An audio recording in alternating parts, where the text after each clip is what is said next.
안녕하세요, 여러분. 부자오빠입니다. 주말 잘 보내고 계시죠? 삼성전자에 좋은 소식이 있어서 제가 좀 전달을 해드리려고 합니다. 요즘 기사를 보면 P3 완공 관련 기사가 되게 많이 나오고 있거든요. 근데 제목만 봐도 가슴이 웅장해집니다. 세계 최대 반도체 공장 삼성전자 P3 하반기 완공. 이거는 좀 뭐 국뽕이라고 생각하실 수도 있는데, 이렇게 작은 나라에서 어떻게 세계 최대 반도체 공장이 있는지 저는 너무 신기하기도 하고 또 자랑스럽기도 합니다. 근데 더 놀라운 사실은 현존하는 최대 반도체 공장도 역시 삼성전자가 보유하고 있다는 것이고, 최근에 완공된 P2 라인이 바로 그 주인공이라는 겁니다.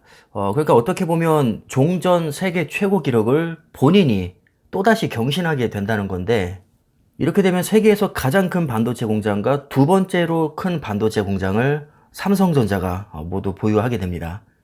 P2 라인 같은 경우는 일부 가동이 되고 있긴 한데 아직 100% 가동은 안 되고 있거든요.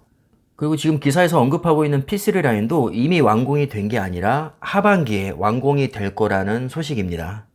워낙에 중요한 이슈다 보니까 지금 여러 언론에서 벌써부터 다루고 있는데, 만약에 P3 라인이 하반기에 완공이 되고 내년이나 내후년부터 본격적으로 가동이 된다면 삼성전자 매출은 엄청나게 증가할 겁니다. 혹시 지금 제 영상을 처음 보시거나 반도체 업황에 대해서 잘 모르시는 분들이 계실 수 있기 때문에 제가 간단하게 배경 설명을 먼저 해드리겠습니다.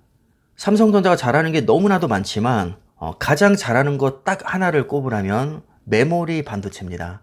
메모리 반도체는 크게 두 가지로 나눌 수가 있는데, 바로 D램과 낸드입니다. D램은 데이터를 직접 연산하는 비메모리의 임시 저장소라고 할 수 있고, 낸드는 데이터를 반영구적으로 저장하는 일종의 저장소라고 할 수 있습니다. 그러니까 둘 다 데이터를 저장한다는 측면에서는 공통점이 있는 거죠. 단지 D램은 빠른 속도로 임시로 저장하는 역할을 하고, 낸드는 상대적으로 느린 속도로 반영구적으로 저장하는 역할을 합니다. 우리가 디지털 카메라로 사진을 찍으면 메모리에 저장이 되죠. 그 메모리가 바로 낸드 플래시에 해당됩니다. 어렵지 않죠? 우리가 USB에 데이터를 저장해 갖고 다니죠. 그 USB 메모리도 낸드 플래시 일종입니다. 또 우리 자동차에 달려있는 블랙박스, 블랙박스에도 메모리가 있죠. 그 메모리도 낸드 플래시입니다. 자, 이렇게 낸드 플래시는 우리 일상생활에서 아주 폭넓게 쓰이고 있습니다. 여러분들 지금 인터넷으로 USB 메모리나 뭐 SD카드, 마이크로 SD카드를 검색해 보시면 아마 삼성전자 제품이 상당수 검색이 될 겁니다. 메모리 쪽에서는 삼성전자 제품이 가장 인기도 많고 품질도 제일 좋습니다.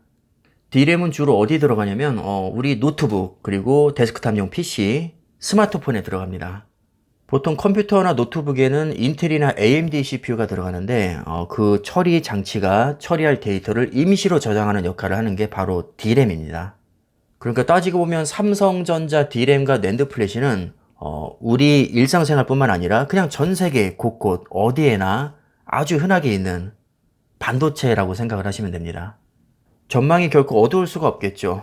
우리 문명이 발전할수록 데이터 처리 속도나 처리량은 무조건 커질 수밖에 없는데, 삼성전자가 이미 점유율 1위를 하고 있고 기술력도 가장 뛰어나고 자본력도 가장 뛰어납니다. 그 어떤 기업도 정말 특별한 이변이 없으면 삼성전자를 이길 수가 없습니다. 근데 삼성전자가 생각보다 욕심이 되게 많습니다. 메모리 반도체만 잘해도 세계 최고의 반도체 기업이 될 수 있지만 이걸로는 부족하다는 거죠. 그래서 미래 먹거리를 위해서 새로 눈독 들이는 분야가 바로 비메모리 반도체입니다. 비메모리에도 종류가 여러 가지가 있는데, 비메모리 반도체 중에서도 특히 파운드리에 관심이 아주 많고 투자도 가장 많이 하고 있습니다. 근데 삼성전자는 메모리 반도체에 비해서 파운드리는 잘 못합니다. 잘 못해서 몇 등이냐면 세계 2등입니다. 현재 파운드리 분야에서 세계 1위는 그 유명한 TSMC고, 그 뒤를 이어서 삼성전자가 2위를 하고 있습니다. 세계 2위를 하고 있는데 못한다고 표현해서 좀 미안하긴 하지만 뭐 어쩔 수가 없습니다. 삼성전자는 기대치가 너무 높아서 세계 2위를 해도 사람들은 못한다고 생각을 합니다. 이것은 마치 우리나라 양궁 대표팀이 올림픽에서 은메달 딴 것과 약간 느낌이 비슷합니다. 물론 은메달도 너무나도 잘한 것이고 칭찬해줘야 마땅하지만 너무나도 당연하게 1등을 할 거라고 다 생각을 하고 있기 때문에 은메달 땄다고 하면 왠지 서운함이 더 크죠. 삼성전자도 똑같습니다. 2등도 너무 잘하고 있는 거고 앞으로 발전 가능성도 정말 무궁무진하지만 삼성전자이기 때문에 반도체 분야에서 2등을 했다? 이거 왠지 조금 서운한 겁니다. 자, 다시 파운드리 얘기로 가서 일단 파운드리라는 것은 비메모리 반도체 제조에 특화된 일종의 반도체 공장이라고 보시면 되는데 반도체 공장을 짓기 위해서는 어마어마한 부지와 반도체 장비가 필요합니다. 뿐만 아니라 어마어마한 전기도 끌어와야 되고요. 물도 많아야 됩니다. 왜냐하면 대부분 물로 냉각을 시키기 때문입니다. 그리고 습도도 맞춰줘야 되고요. 먼지가 들어가면 안 되기 때문에 클린룸도 엄청난 규모로 만들어야 됩니다. 이렇게 반도체 공장을 하나 짓기 위해서는 정말 초문학적인 비용이 들어가기 때문에 지금 삼성전자, TSMC, 인텔 이렇게 세 기업 정도만 초미세 공정에 투자를 하고 있고 나머지 기업들은 엄두도 못 내고 있습니다. 글로벌 파운드리나 뭐 SMIC, UMC 이런 기업들은 10나노 이상급에 주로 초점을 두고 있습니다. 왜냐하면 10나노 이하로 들어오면 난이도가 너무 높아지는 것도 있고 또 장비값도 굉장히 비쌉니다. 특히 7나노 이하 초미세 공정에 반드시 필요한 EUV 노광기 같은 경우는 한 대당 2천억이 넘습니다.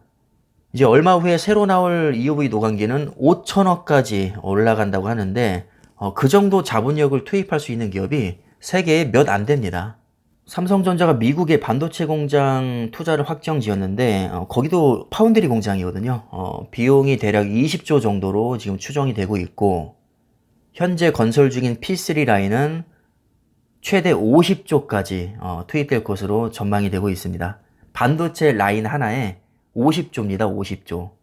지금 화성에는 이미 EUV 라인이 있지만 또 추가로 평택 반도체 공장에 지금 6개 동까지 이미 건설이 예정되어 있고요. P1, P2 이렇게 2개 동은 이미 완공이 됐습니다.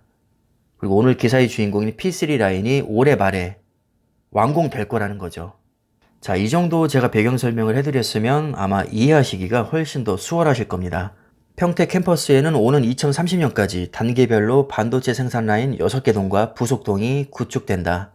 현재 건설되고 있는 P3는 건축 허가 면적 70만 제곱미터에 길이 700m로 축구장 25개 크기고 현존하는 최대 규모의 반도체 공장인 P2 라인 대비해서 1.5배 이상이 크고 단일 팹으로는 세계 최대 규모입니다.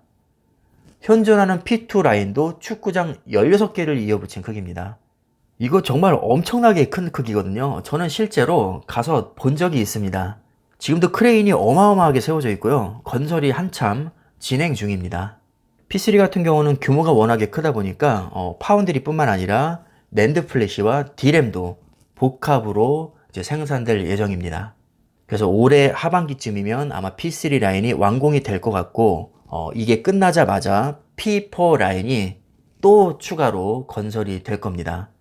동시에 미국 텍사스주 테일러시에도 20조를 투자해서 파운드리 공장을 착공할 계획입니다.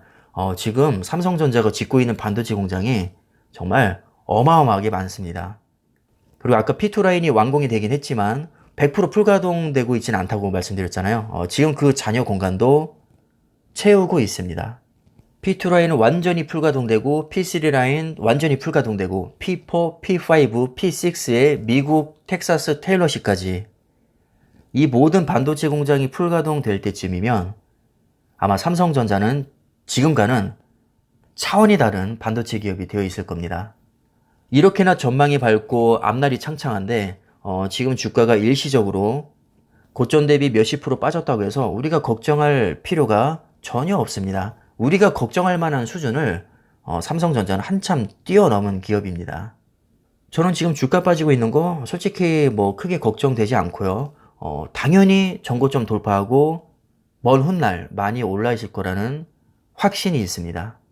그냥 아무런 근거 없는 국뽕성, 뭐 단지 우리나라 기업이니까 또 국내 최고 기업이니까 이런 1차원적인 개념이 아니라 객관적으로 봐도 지금 짓고 있는 반도체 공장만 해도 정말 어마어마합니다.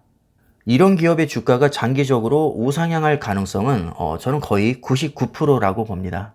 저는 삼성전자 걱정할 시간에 오히려 제 걱정을 하고 있습니다. 저는 이게 아무리 생각해도 맞는 것 같거든요. 삼성전자 주식으로 망할 확률보다 제 유튜브가 망할 확률이 한 2조 배는 더 높다고 생각을 합니다.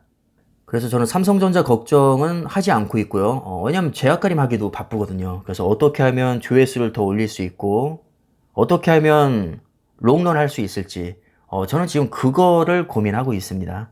제약가림 하기도 바쁜데 삼성전자 걱정을 할 시간이 없습니다. 걱정할 이유도 없고, 일개 개인이 삼성전자 걱정을 한다는 것 자체가 정말 넌센스입니다.